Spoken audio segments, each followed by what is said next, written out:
Hello and happy Halloween to you.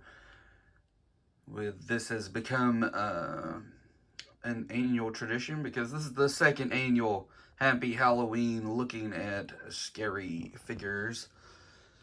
This year we've got some new additions and some who have came back in. Limiting it only to McFarlane figures this year. And we've got some new guys in the mix, some old ones I didn't have that I've added in, and some guys who are just kind of made up of some parts because I couldn't find what actually was supposed to go with them. So here are 10 spooky, scary figures from McFarlane.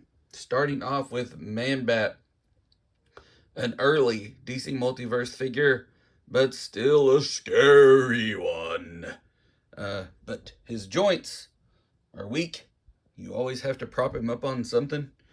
Uh, Put in the comments if you've got some tips on how to stand Man Bat up because he is a leaning guy on my shelf. He stays in the back. I never get to have much fun with him, never get to pose him. He's just a leaner. He's kind of like my Adora figure from Masters of the Universe Classics. His ankles suck, and so he is just he's almost like a diorama at this point.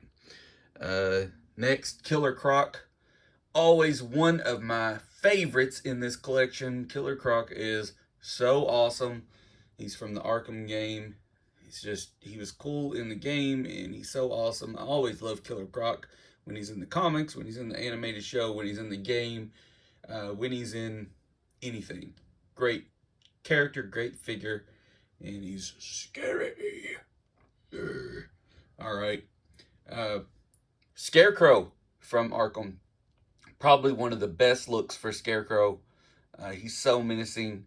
Such a huge rival to Batman in those games. And he got his like injections and his needles and all that going on with him. And it's just a frightening figure. All right. Next up, Solomon Grundy. Solomon Grundy is somebody, he was a Build-A-Figure. You had to piece him together. I never found the figure with the legs. So he has the legs of a Frost Giant, I think. But they fit on him. I can't pose him all that well, but that's my my part swapped. My part swapped Solomon Grundy there. Everything but the legs. But I think it's okay. I mean, he is a reanimated corpse or whatever, so that's fine. Clayface, one of the ultimate early figures. Clayface was basically when like I was like, okay, DC Multiverse is for real.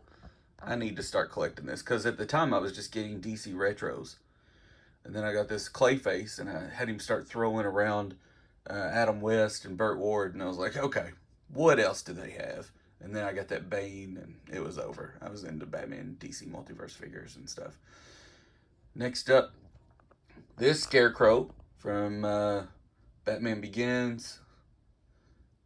He's still so spooky, so epic.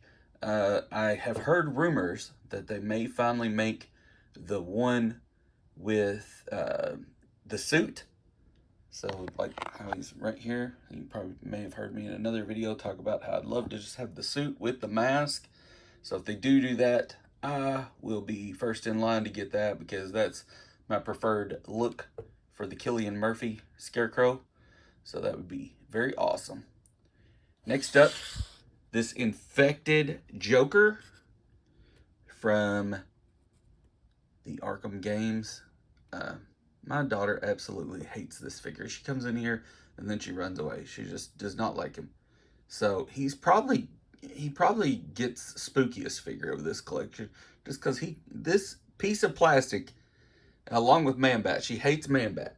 So these two pieces of plastic probably win the day for just their ability to scare children. But yeah, he's very menacing. His fingers are all weird. He's just the blood all over him. Ugh. Next up, the Riddler from the Batman. Love the look of it.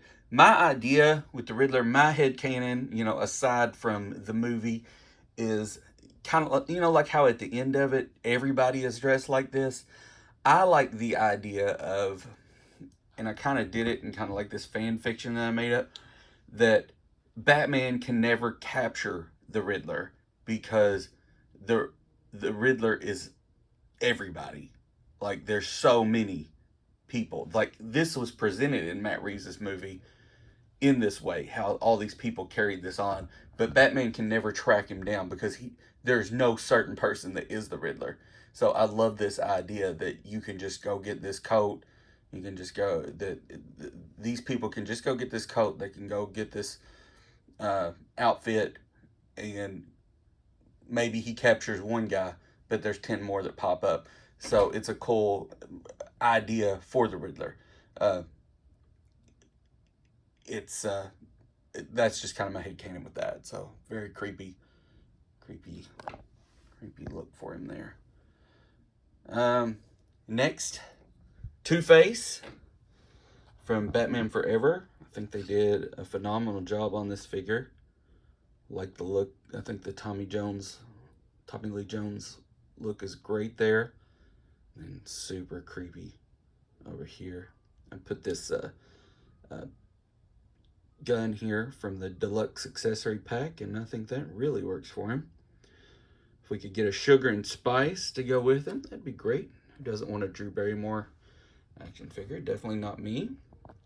And then last but certainly not least, Mr. Zsasz, Victor Zsasz from Last Arkham, from Nightfall, that era when Norm Brayfogle was drawing him.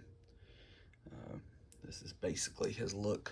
These crazy eyes, this crazy look. You do not want to run into Mr. Zsasz, that's for sure.